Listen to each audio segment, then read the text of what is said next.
Oi, pessoal, tudo bem com vocês?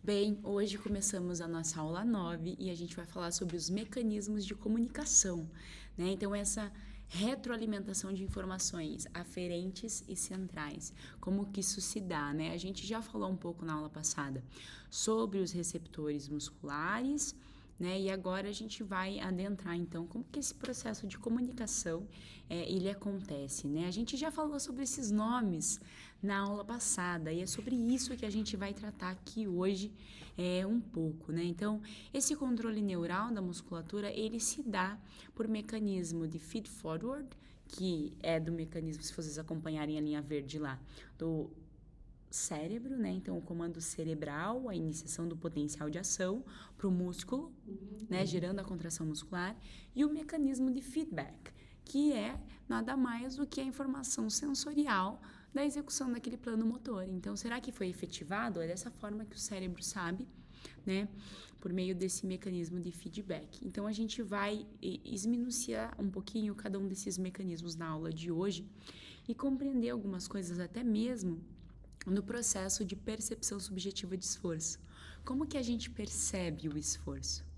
A gente percebe o esforço porque a gente tem todas essas informações sensoriais, sejam de quimiorreceptores, de proprioceptores, beta-receptores, mecanoreceptores, que vão levar informações para o nosso cérebro e a gente processa e interpreta isso. E a tomada de decisão que a gente tem é responder uma percepção que é subjetiva em relação ao esforço que a gente está fazendo. Então, é disso que a gente vai falar um pouco hoje, dessas interações. Mas, bem, ao longo da história, já surgiram modelos que desconsideravam essa interação cérebro e sistema fisiológico, vamos dizer assim, e periferia, né? Como vocês podem ver ali, o cara tá correndo na esteira e o que importa, o que se dizia que determinaria o fim do exercício, a interrupção do exercício, seria puramente o fisiológico, né? Então percebam ali, tá mostrando num primeiro momento que as contrações musculares produzidas de forma linear trariam modificações fisiológicas e isso acarretaria nessa catástrofe fisiológica, a interrupção do exercício. Mas nada tem a ver com o controle neural dessa musculatura, isso se desassociava, né? Então percebam ali também no momento de baixo a gente fala sobre o metabolismo ali, né? Então basicamente o metabolismo também seria o ponto que findaria, né, o exercício. Por quê? Porque ou estaria tendo falta de suprimento energético ou uma falha no sistema cardiovascular ou uma falha de regulação de temperatura desse corpo. E aí, então, a fadiga, olhem lá o cara no chão lá, né? A fadiga seria resultado dessa falha em manter a homeostase, né, metabólica, muscular, diretamente pelos músculos ativos. Então, isso seria o que a gente chama hoje muito de fadiga periférica, né? Ou de forma indireta pelo sistema nervoso central, que seria o que a gente chama de fadiga central. Então, basicamente, quem controlaria essa homeostase nesses modelos anteriores seria o músculo ativo, né? E não o sistema nervoso central. Né, isso já seria considerado como um controle indireto e não como um controle ativo do plano motor, tá? E aí esses modelos são antigos, esse modelo vem lá do Hill, né, um dos grandes fisiologistas da nossa área, que veio desvendando muitas coisas, e ele que começou com essa ideia, né, que esse controle basicamente seria puramente fisiológico, sem interação cognitiva. Até o ponto, então, que daí se percebeu que, opa, peraí, não, mas tem algum centro que comanda isso, né? Às vezes a pessoa nem chegou no seu potencial fisiológico todo, mas ela para o exercício antes, porque ela estava percebendo que aquele esforço estava muito exaustivo e ela resolveu parar. Mas então, se ela não chegou no limite fisiológico, como é que ela parou? Então, vem esses outros modelos, então, falar sobre essa interação, né, de sistema nervoso central com sistema nervoso periférico. Então, eles vão mostrar aí, então, que vai ter informações que são fisiológicas e também psicológicas, que vão influenciar antes do exercício, a execução daquele plano motor, e também ao longo do exercício, por meio do feedback, por meio dessa comunicação de resposta sensorial, para dizer se as reservas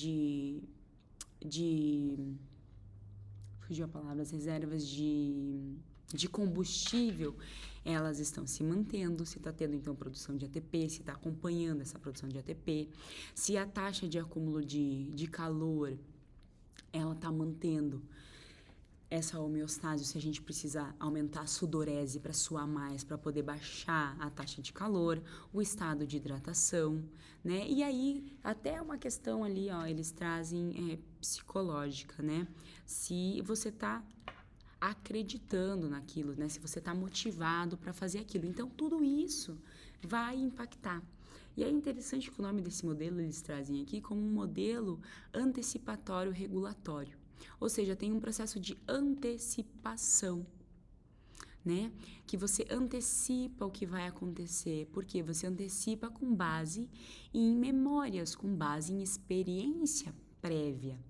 Então, basicamente, todas as nossas respostas que a gente tem frente aos estímulos que a gente se impõe a fazer, né, eles são baseados, a nossa resposta vai ser baseada sempre em uma experiência prévia. Seja eu já tendo feito aquele tipo de intensidade, aquele tipo de exercício, ou não, porque o nosso cérebro vai tentar buscar o que é mais próximo daquilo que eu já fiz em algum momento, para poder antecipar, seja a duração, para poder antecipar, seja a forma de executar, para poder antecipar o que vai acontecer de forma a se prevenir. Então, ele está antecipando o que pode acontecer. Então, vejam lá no final, né, lá onde tem o cérebro. Então, esse feedback contínuo dos vários sistemas fisiológicos, ele vai integrar a regulação contínua do exercício, modificando o que? O recrutamento das unidades motoras aonde está sendo exercitado, que pode ser nesse caso aqui, como na corrida, os músculos da perna, por exemplo. Mas não só isso, porque tem os músculos dos braços também, o músculo da postura, que tem que manter esse tronco firme, e todos os outros órgãos funcionando. Então, é esse feedback contínuo que vem da periferia para o sistema nervoso central, que integra e permite uma regulação que vai ser contínua ao longo do exercício, para modificando, então, esse recrutamento das unidades motoras. Então, esse feedback da periferia, ele vai influenciar a magnitude do impulso central ou a magnitude do potencial de ação desse impulso eferente, né? Que nada mais é do que esse feed forward, que vai determinar a extensão do recrutamento do músculo esquelético. Então, tudo vai partir sempre do sistema nervoso central, porque vai depender do potencial de ação, mas essa magnitude de potencial de ação que vai sair de novo, ela vai depender da informação que está vindo de feedback para poder ser regulado o recrutamento do músculo esquelético. Então, gente, essa integração entre o que vem aí, então, de forma central para regular o plano motor, ela tem que se integrar, né? Esse feed forward tem que se integrar ao feedback para poder manter esse ciclo de retroalimentação para que o plano motor seja efetivado. Então, vejam aqui em cima, ó, que a gente vai ter modificadores centrais ativos da performance, como, por exemplo, o primeiro é música. A música pode ser usada como uma manipulação atencional, de dissociação. Então, eu paro de associar com o que está acontecendo de forma interna no meu corpo. Eu paro de prestar atenção nos sinais sensoriais que eu estou tendo de modificação quimiorreceptora, proprioceptora. Então, eu paro de prestar atenção nisso. Eu fico dissociando. Eu vou prestar atenção na música, eu vou ouvir a música, eu vou correr no ritmo da música. E pouco importa a resposta que isso vai ter fisiológica, porque eu estou dissociando, né? Ainda... Olha lá a experiência prévia também como um fato importante, como um modificador. Se eu já fiz aquilo, eu tenho um template para me basear, eu tenho algo para estar baseando essa minha nova resposta. O próximo também é interessante, o time deception, que nada mais é do que uma enganação do tempo, né? Você está sendo iludido pelo tempo que você está realizando aquela tarefa. Então, você está vendo um tempo, mas na realidade, aquele tempo, ele não é, né? Não é aquele tempo, ou esse tempo ele está sendo tirado de você, você não tem visualização do tempo. E aí, então, você tem uma manipulação por meio disso. Você não sabe se está no início, se está no meio, se está finalizando, onde é que está. Então, as suas respostas centrais, elas podem impactar o seu recrutamento muscular. A gente vai ver isso mais para frente, quando a gente for explorar alguns estudos que vêm mostrar essas questões, e vocês vão ver isso. Não vai ser do time, não vai ser do tempo, mas vai ser da questão do ponto final da prova. Então, esse fato de não saber o ponto final da prova, né, ou da tarefa motora que tem que ser realizada. Então, olha só outro modificador que é importante, o conhecimento do ponto final. Saber aonde termina mesmo. Isso é extremamente importante ali, é um modificador da performance a nível central. Né? A presença de competidores, fadiga mental, privação de sono, oxigenação cerebral, né? Enfim, outros fatores ali que vão estar de forma ativa, modificando a performance, então que vão modificar o impulso, o potencial de ação para contração muscular. Então, veja lá que nos mecanismos de feed forward, a gente vai ter a antecipação, ou que eles chamam como teleoantecipação, né? Que é trazer experiências em diferentes intensidades, em diferentes exercícios, para aquele movimento que está sendo executado. Então, eu antecipar o que vai acontecer. Também está ligado a reservas, né, de recrutamento submáximo até exaustão do sistema musculoesquelético. Também tem relação com o consumo máximo de oxigênio, que vai ocorrer em recrutamento muscular submáximo, e isso vai influenciar a resposta do músculo, consequentemente vai influenciar o feedback, né? Então, a resposta de feedback está atrelado a esses sensores aferentes aqui, que vai ser do calor ou da desidratação, da hipóxia, dos estoques de glicogênio, de glicose circulante, vai ser a questão de dano, né, muscular ou fadiga ou tecidual, vai ser, por exemplo, fazendo uma corrida numa descida ou numa subida. Então, todas essas informações aí vão retroalimentar em resposta à execução daquele plano motor, tá? Então, aí, ao longo da história, se entendeu que tem essa interação, que as coisas não são dissociadas, que o fisiológico não responde por si só e o cérebro não responde por si só, mas eles estão integrados, eles respondem de forma integrada, junta, conjunta. Então, o que são esses mecanismos de feed forward que a gente estava explorando um pouco ali? Eles são ativados previamente a qualquer mecanismo reflexo ou voluntário que possa ser provocado pelo esforço. Então, eles são ativados previamente porque eles planejam a execução daquele movimento. E aí, por isso que eles antecipam as execuções, tá? Esse mecanismo, ele não usa de feedback sensorial na ação e requer de um modelo interno para precisão. Então, o que isso quer dizer? Que para começar o movimento, a gente precisa de um impulso. Então, vem desse mecanismo feed forward. Ok? Então, ele não vai usar nenhum feedback sensorial, porque ainda não começou a execução do movimento. Ele só vai ter resposta quando ele começar, quando ele der o comando eferente. Quando ele der o comando eferente, aí sim vai ter uma resposta de feedback sensorial. Mas até então, ele não tem nada. Então, ele começa por si próprio. E ele vai ver o que vai acontecer. E ele requer de um modelo interno para precisão, porque ele vai buscar lá nas suas memórias, nas suas experiências prévias, no que já foi executado, parecido com aquilo que ele está querendo executar, com o plano motor que ele está querendo executar, e vai ver o que mais dá match, se encaixa ali, para poder usar como modelo para garantir precisão naquele plano motor, na execução daquela tarefa. Então, veja lá, né, esse feed forward, ele muito vai estar atrelado a essa descarga corolária que eles chamam, né? Então, a gente vai ter esse mecanismo de cópia eferente, que vai ser, basicamente, toda essa nossa memória, esse nosso contexto de experiência prévia, que vai nos dar muita informação para que o nosso cérebro de forma... Até tem uns estudos, e a gente vai ver para frente, que falam que de forma subconsciente... na verdade, em português é inconsciente, desculpa.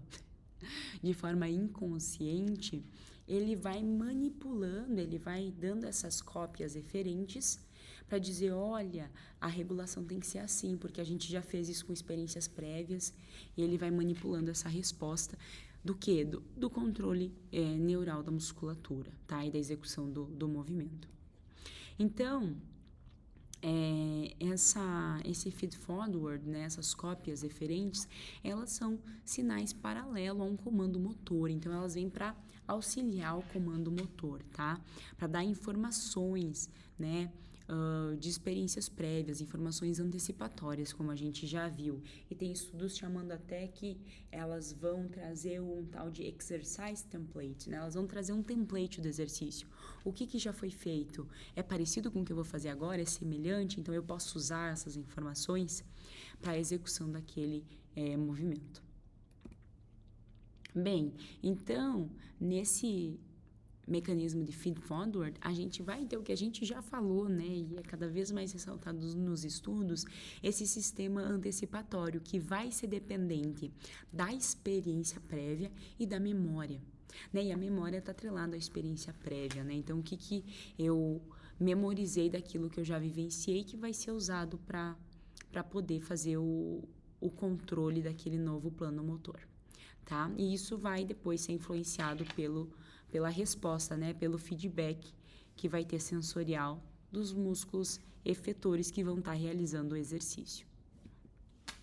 Bem, então a gente pode ter também, vocês podem ver em alguns materiais, esse mecanismo feed forward chamado de uma regulação top-down, como vocês estão vendo na flecha vermelha, que é top-down, né? Então sai do topo e vai para baixo. E o feedback aferente como uma regulação bottom-up, então que vem da periferia pro centro, tá? Então, vejam ali, né? O comando motor, ele sai do contexto cerebral para a execução do movimento, vai ter uma resposta a nível celular, vai ter um impacto de um estímulo externo que vai voltar por meio desse feedback bottom-up, que vai chegar a nível cerebral de novo, tá? E esse mecanismo top-down, ele vai sempre, quando for fazer o comando motor, fazer correções e predições. Baseado no quê? Predição baseado no que eu já fiz na minha experiência prévia e correções baseado no que está sendo executado e se eu preciso corrigir alguma coisa ou não. Tá? Então, toda atividade motor, ela vai virar um acervo de informação para futuras experiências similares ou não. Então, vejam aqui a performance, né? Nesse balãozinho. A pessoa executou uma performance lá que dependeu de substratos físicos ou de dinâmicas cognitivas. Vai gerar o quê? Uma ação motora, uma atividade motora. Essa atividade motora vai passar por um processo de observação, vai ter, olhem lá do lado direito, fatores que vão influenciar esse processo de performance que vai gerar algumas incertezas. E essas incertezas geram um processo de transformação a nível cognitivo, né, a nível central. Essas informações que foram geradas desse processo de transformação, por meio dessa experiência de atividade motora, vão gerar informações. Essas informações passam por um processo de interpretação, que vai gerar o quê? Vai gerar um sentido, que é a última etapa aqui, ó. Gera um sentido, gera um contexto processual. E isso vai lá para dentro do que eles estão chamando de anticipation scope, que é um escopo de informações para antecipação. Que quando você for realizar essa performance de novo, você vai buscar lá nas suas memórias, nas suas experiências prévias e vai ver o que mais se assemelha àquilo. Então, isso é como a gente vai gerando esse arcabouço de experiências motoras, né? Então, por isso, quando a gente é criança, quanto mais estímulos motores a gente tem, maior vai ser o nosso acervo de experiências motoras que vai estar atrelado a essa antecipação quando a gente for fazer qualquer exercício físico, né? Por isso que uma criança fisicamente ativa vai ser um adulto fisicamente ativo, porque ele vai ter um acervo muscular, um acervo motor muito maior, tá? E isso aí vai dar... vamos chamar assim de substrato para esse mecanismo feed forward, essas informações, essas experiências prévias. Bom, entrando então no mecanismo de feedback agora, né, que é a resposta sensorial, o retorno da informação desse comando central.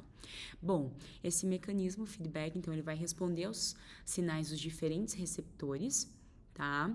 Químio, mecanoreceptores, baroreceptores, proprioceptores, né? Tudo isso.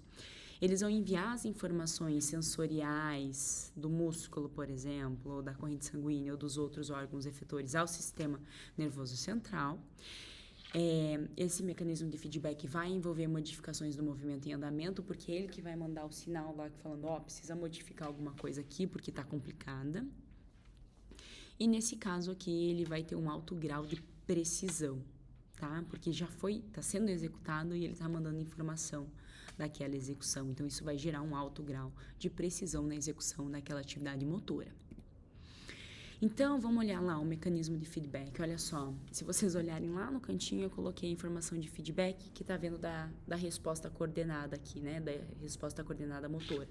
Esse feedback, ele vai vir dessa resposta coordenada e vai passar lá para o cérebro. Só que esse feedback, ele também vai ser atravessado pelas respostas de metabolismo. Olha lá o combustível, né? Como é que tá? Essa produção de ATP, essa ciclagem, né? Esse acúmulo de alterações químicas, né? Então, ele vai ser atropelado por isso, né? Ele vai ter influência também desse alerta do metabolismo, que vem todas essas informações lá para o cérebro para processar e para, de forma a regular essa resposta de recrutamento de unidades motoras associada ao sistema endócrino e também a manter o suprimento do sistema que dependem de oxigênio, né? Manter o suprimento de oxigênio para que tenha lá uma resposta a nível muscular coordenada, tá? Então, o feedback vai servir para isso, para dizer como é que está o estado dessa periferia. Se vocês olharem aqui, a gente vai ter lá o mecanismo de feed forward no B, né? Então, vindo dos mecanismos antecipatórios, que está de novo a experiência prévia ali, vai vir para o cérebro, que eles estão chamando aqui de governador central. Já teve essa teoria também, se vocês jogarem aí, vocês vão ver que tem essa teoria. Mas vamos atrelar isso ao cérebro, tá? Que vai vir com o plano motor, para a execução do plano motor, que vai gerar uma carga de trabalho voluntária, seja, por exemplo, esforço, ou seja, o pace, corrida, ciclismo, trabalhos de endurance, né? E isso vai gerar um mecanismo de feedback, olhem aqui no A, que vai refletir o quê?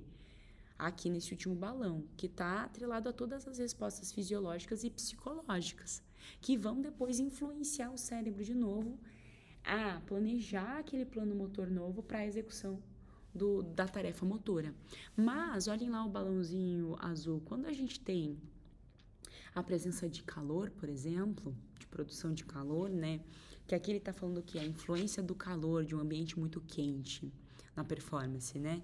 Isso também vai vir impactar esse mecanismo de feedback, vai impactar essas respostas fisiológicas e vai impactar os fatores psicológicos também, que vai mudar provavelmente o plano motor, vai mudar a resposta que o cérebro vai ter diante daquele trabalho voluntário que ele está fazendo, né, a nível de movimento voluntário, tá bom? Então, diante desse contexto todo, desses mecanismos de feed forward, mecanismos de feedback aferente, é que vem os conceitos de fadiga periférica e fadiga central, tá? Então, entendendo que tem essas comunicações, que tem essa retroalimentação, é que a gente entende que pode ter uma fadiga que é periférica a nível muscular e uma fadiga que é central a nível de sistema nervoso central, de mandarem potenciais de ação para contração muscular. tá? Então, se vocês verem aqui na imagem do meio, vocês vão ver as atividades ali de grupos, de músculos aferentes, que eles dizem que os principais grupos aferentes musculares são o 3 e o 4, tá? Então, existe essa retroalimentação.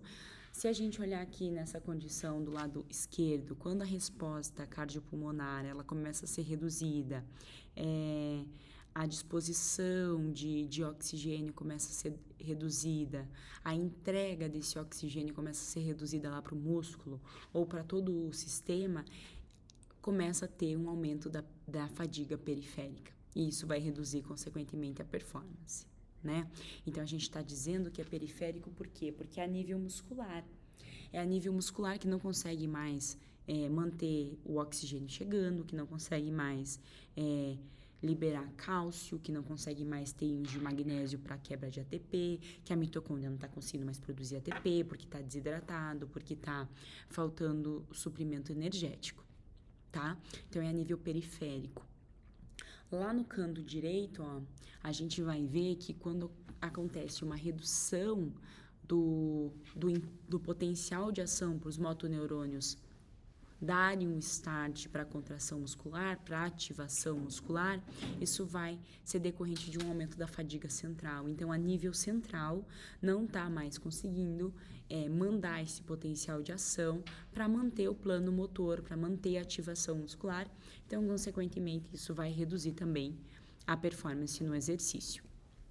Então, como a gente estava comentando, essa fadiga central, ó, ela vai ser decorrente mesmo desses mecanismos aí, desses sensores aferentes, mas principalmente por uma redução no que eles chamam de central drive, que é nesse comando, né, nessa informação de mandar os potenciais de ação para o músculo esquelético para realizar o exercício. Então, consequentemente, uma redução nesse drive motor vai reduzir a performance do exercício. Vejam que essa redução desse drive motor, ela é dependente também de motivação, de interesse, de entusiasmo. Então, por isso que a gente falou que esses são fatores que manipulam o controle neural da musculatura. Olha lá, que também períodos prolongados de atividade cognitiva, de atividade física, podem impactar esse central drive.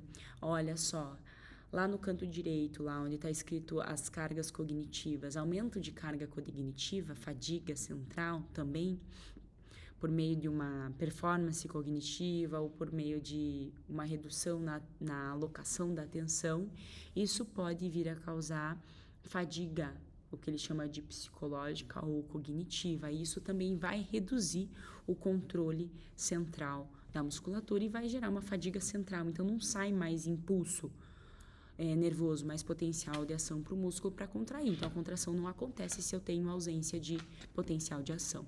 E na fadiga periférica, se vocês olharem lá no lado direito, ela vai estar atrelada a todas essas modificações a nível químico, a nível lá do fuso muscular, do órgão tendinoso de Golgi, né? A relação dessa tensão muscular, a modificações de hidratação, de inflamação, de acidose metabólica. Então, tudo isso vai causar essa fadiga periférica.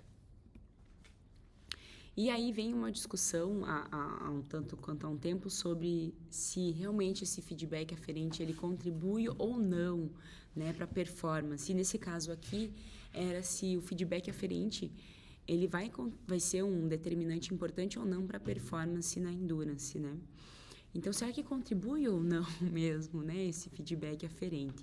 Há autores, cientistas que dizem que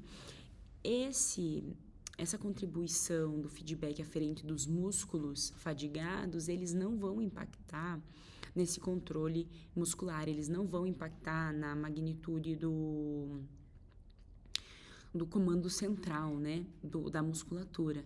E principalmente, até por isso que eu coloquei um ponto de exclamação ali, eles não vão impactar a percepção subjetiva de esforço. Então, essas informações aferentes, elas não vão impactar esse controle central, tá? Então, não acontece. E aí, eles vêm mostrando, então, como é que explica, né, tudo isso? Como assim sensores, eles não vão mandar informação para o sistema nervoso central, a gente não vai perceber por conta dessas alterações a nível periférico. Isso não vai impactar nossa percepção de esforço. Bom, basicamente, então, tem um modelo ali que é um modelo de feedback aferente, que ele vai mostrar o quê? Olha só, que esse controle motor ele manda sinal para os músculos que estão em trabalho, e desses músculos que estão em trabalho vem uma resposta de processo neuronal que vai gerar essa percepção de esforço. Então, não tem um caminho direto do controle motor central para esse processo neuronal, então a resposta da percepção de esforço.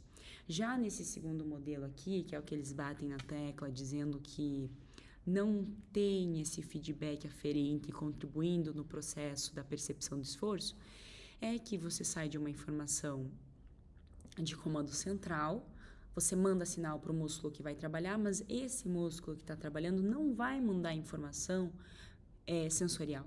Então, o processo neuronal ele é do comando motor central, que vai para o processo neuronal e que isso vai gerar a percepção de esforço. Então, eles dizem que essa percepção de esforço é gerado pelo que a gente já viu lá, de descarga corolária, que basicamente está falando que são das cópias eferentes, que são dessas informações prévias. É baseado nessas informações prévias, mas não no que está sendo executado naquele momento. Não com base na resposta periférica, mas simplesmente com base nas respostas já armazenadas. Mas aí vem um modelo que é explicativo global, que ele vai se preocupar em entender que, peraí, como assim não tem esses mediadores, não tem essas informações sensoriais que estão mandando informação para o nosso sistema poder se regular? Como assim a gente não tem essa interação desse feedback aferente, não tem essa comunicação? E a gente não responde a essas alterações a nível periférico por meio de cérebro, né? A gente não tem uma tomada de decisão em relação a isso. Então, vem esse modelo explicativo global, que ele vai falar o seguinte: nós temos um estímulo, que é o exercício físico, e aí esse estímulo está atrelado à intensidade do exercício. O organismo vai ter uma resposta em relação a esse estresse externo, que é a intensidade do exercício, que vai ser o que lá, mediadores fisiológicos, né? Que vai ter sinais neuromusculares, fatores psicológicos, fatores da performance, sintomas do próprio esforço que está sendo feito, que vai ser mandado por córtex sensorial. Esse processo que vai acontecer lá no córtex sensorial, de processar essas informações, lembra lá, interpretar, né, gerar uma resposta, tomar uma decisão do que vai ser feito, vai ser o que ele chama lá de filtro de referência perceptual. E aí, então, isso vai gerar uma resposta perceptual, né, que a gente está percebendo diante daquilo, que pode ser diferenciada ou não diferenciada, né? Diferenciada se eu estou percebendo que não sei, na minha perna, no meu braço, na condição respiratória, ou não específica, ou de forma não diferenciada, que é no corpo todo, você sente de modo geral aquela resposta perceptual. Então, esse contexto todo é o que nos dá base aí para entender essa nossa percepção subjetiva de esforço.